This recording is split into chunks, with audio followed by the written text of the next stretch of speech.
Salut à tous et bienvenue dans cette nouvelle vidéo. Je suis Chami Batou Franck, administrateur réseau système et sécurité, étudiant ayant obtenu plusieurs fois les félicitations de Cisco.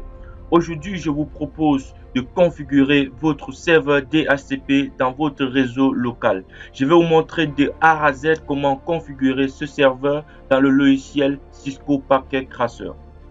Déjà, DHCP signifie Dynamic Host Control Protocol. C'est un serveur qui va attribuer de manière automatique une des adresses IP aux équipements du réseau. Alors, pour configurer le serveur DHCP sur Cisco Packet Tracer, rien de plus simple.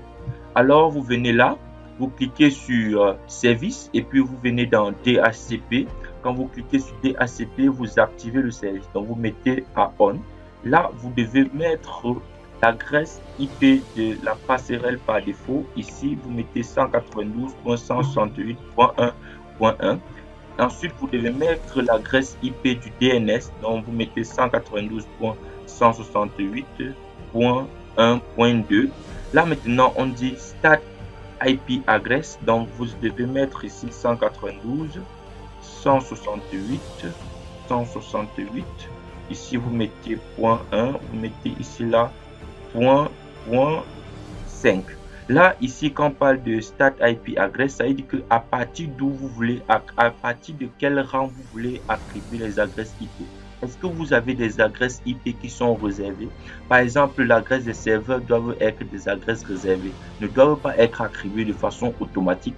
Donc, vous devez attribuer ces adresses manuellement. Donc, c'est pourquoi on vous demande le rang. Est-ce que vous avez déjà des adresses qui sont réservées dans votre réseau et que à partir d'où vous souhaitez que les adresses commencent. Donc, ici, vous devez mettre les masques de sous-réseau 255. Là, vous mettez 255. Là, maintenant, on est en train de dire le nombre d'utilisateurs maximal. Donc, c'est pour la sécurité. Vous pouvez mettre le nombre de machines que vous avez dans votre réseau. Là maintenant, et puis vous venez cliquer sur Save. Donc là, quand vous cliquez sur Save, vous voyez que les informations sont renseignées. Là maintenant, vous venez par exemple sur Desktop et puis vous venez renseigner l'adresse IP de votre serveur DHCP. Donc vous voyez, comme j'ai dit tout à l'heure, les serveurs ne doivent pas avoir les adresses IP dynamiques. Donc vous devez renseigner manuellement leur adresse IP. Donc je viens là, je mets 192.168.1.3 et je mets le masque de sous-réseau et là je vais mettre la passerelle par défaut 192.168.1.1 et je mets le DNS là. Donc je mets 192.168.1.2. Là je ferme directement pour que mes machines aient de façon automatique leur adresse IP. Je viens juste là et je clique sur Desktop, je viens sur IP Configuration et je clique DHCP. Là vous voyez que ma machine-ci a déjà une adresse IP qui est la 192.168.1.5 qui est exactement ce qu'on voulait. Vous voyez déjà la gateway, vous voyez le serveur DNS est attribué.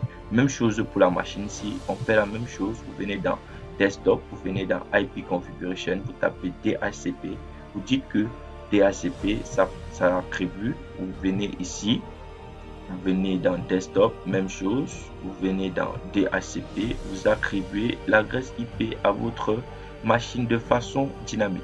Donc là, lorsque vous voyez ici, on parle de DHCP Request Sources. Ça veut dire que le serveur DHCP a attribué avec succès une adresse IP à votre machine.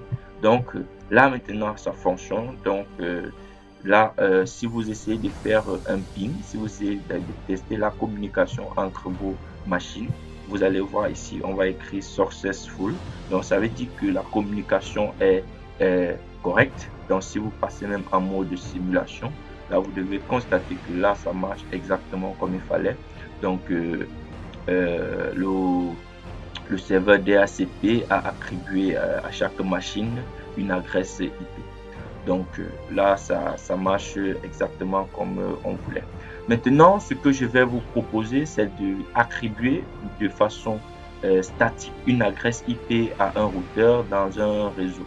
Donc, vous devez cliquer sur routeur et puis venir sur l'onglet CLI et puis vous cliquez sur No, vous tapez No là et puis vous venez, vous tapez la commande Enable et puis vous tapez la commande conf terminal. Donc directement vous venez ici, vous venez dans interface, vous prenez interface face Ethernet/0 et puis vous mettez IP adresse, vous mettez IP adresse, vous mettez IP adresse, vous mettez la 192.168.1.1 et puis vous mettez le masque de sous-réseau 192.168.255.255.0. Là vous mettez ancré. Là directement on va taper la commande node shutdown pour activer l'interface. Donc du coup vous devez constater que l'interface ici est activée.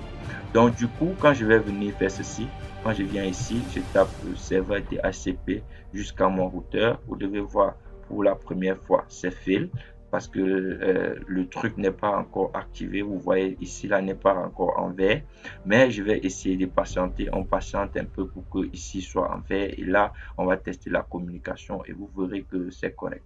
Soit vous venez par exemple sur votre PC là, vous venez dans commande prompt et vous tapez ping, vous tapez ping 192.168.1.1 et puis vous devez constater que ça marche exactement. Donc la communication elle passe exactement. Si vous venez là, vous faites la même chose, vous faites comme ceci, vous prenez un paquet là et que vous envoyez là, vous devez constater qu'on écrit successful. Alors nous voici à la fin de cette nouvelle vidéo. N'oubliez pas de vous abonner et de cliquer sur la cloche de notification pour ne pas louper nos prochaines vidéos.